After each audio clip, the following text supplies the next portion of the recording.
Assalamualaikum warahmatullahi wabarakatuh. Semangat pagi teman-teman. Bagaimana nih kabarnya kelas 4 semua? Semoga selalu semangat dan sehat walafiat.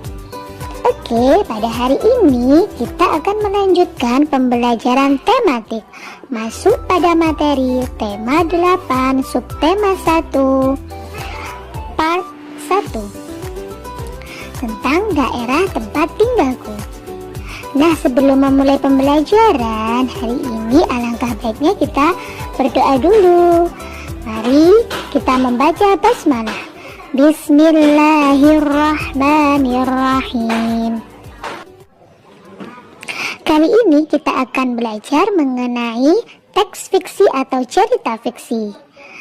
Kalian pasti sudah mengerti ya, apa itu yang dinamakan cerita fiksi.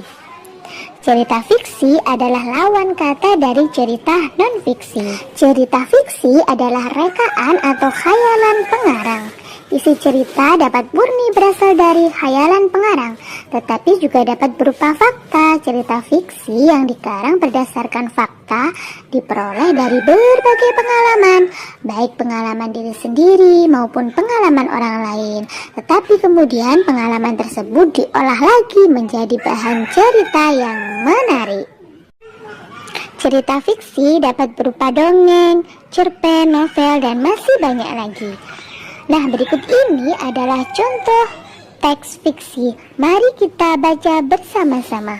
Asal mula Telaga Warna. Dahulu kala di Jawa Barat ada raja dan permaisuri yang belum dikaruniai anak. Padahal mereka sudah bertahun-tahun menunggu. Akhirnya raja memutuskan untuk bertapa di hutan.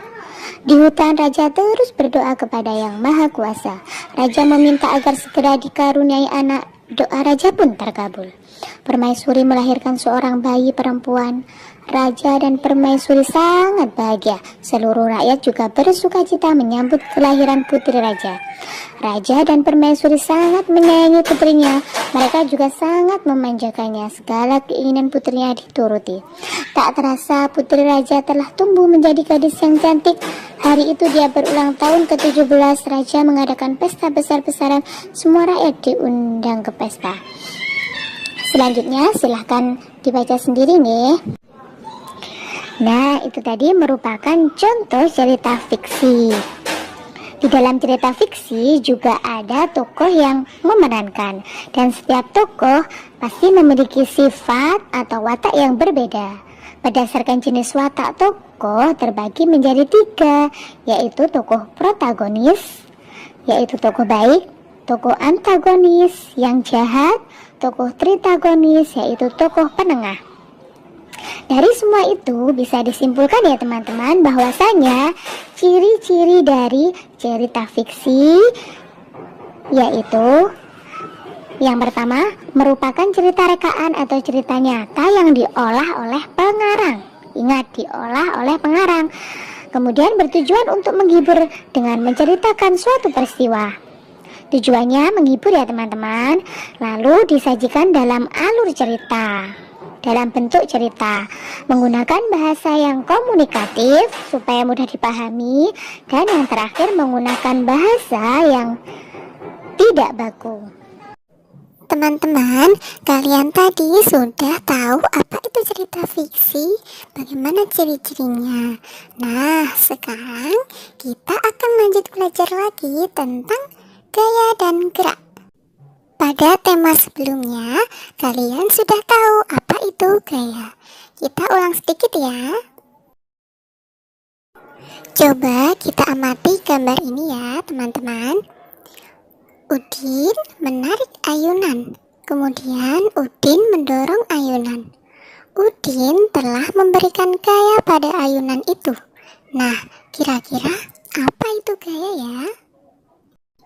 Ya, gaya itu adalah suatu kekuatan yang mengakibatkan benda yang dikenainya itu dapat mengalami gerak, perubahan kedudukan, ataupun perubahan bentuk.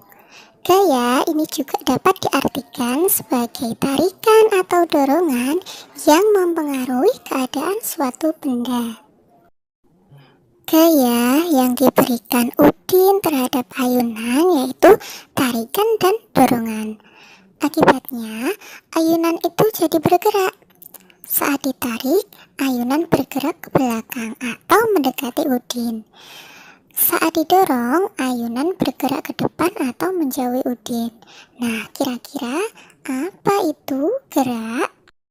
Gerak adalah perpindahan kedudukan suatu benda terhadap benda lainnya, baik perpindahan kedudukan yang mendekati maupun yang menjauhi suatu benda atau tempat asal akibat benda itu dikenai oleh gaya. Gaya tidak dapat dilihat, namun pengaruhnya dapat dirasakan. Apabila kita melihat gerakan mendorong, menarik, dan mengangkat benda, kita merasa ada sejumlah gaya yang diperlukan gerakan tersebut. Dalam IPA, itu dikenal sebutan dengan gaya tarik dan gaya dorong. Bila melakukan gaya, diperlukan adanya tenaga.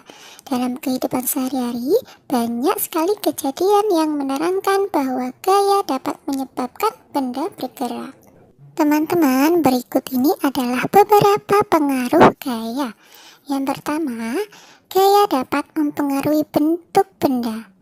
Benda yang dapat diubah bentuknya itu biasanya merupakan benda padat, misalnya saja plastisin yang dibentuk menjadi mobil-mobilan dan kayu yang dibahat menjadi patung.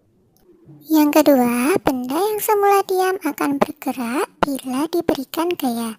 Contohnya, pada mobil-mobilan akan berpindah tempat bila ditarik menggunakan tali. Mobil-mobilan juga akan bergerak lebih cepat bila gaya yang diberikan diperbesar, yaitu dengan cara menarik lebih kencang. Yang ketiga, yaitu benda bergerak dapat berubah arah jika dikenai gaya. Contohnya, bola yang menggelinding dapat berbalik arah saat ditahan dengan kaki. Hal ini dapat terjadi ketika bola bergerak dengan kencang kemudian ditendang akan berubah arah. Yang keempat, yaitu gaya dapat menyebabkan benda bergerak menjadi diam. Contohnya, kelereng yang menggelinding lama-kelamaan akan diam karena adanya gaya yang membuat kelereng itu berhenti, yaitu gaya gesek. Contoh lainnya yaitu ada bola pingpong yang menggelinding jika ditangkap tangan, maka bola juga akan berhenti. Nah, teman-teman, itu tadi pembelajaran kita hari ini. Semoga bermanfaat dan tetap semangat ya teman-teman walaupun belajar di rumah. Dan teman-teman jangan lupa untuk selalu menjaga kebersihan dan kesehatan. Semoga kita semua selalu dalam lindungan Allah. Amin amin ya robbal alamin. Sekian dari Ustazah. Wassalamualaikum warahmatullahi wabarakatuh.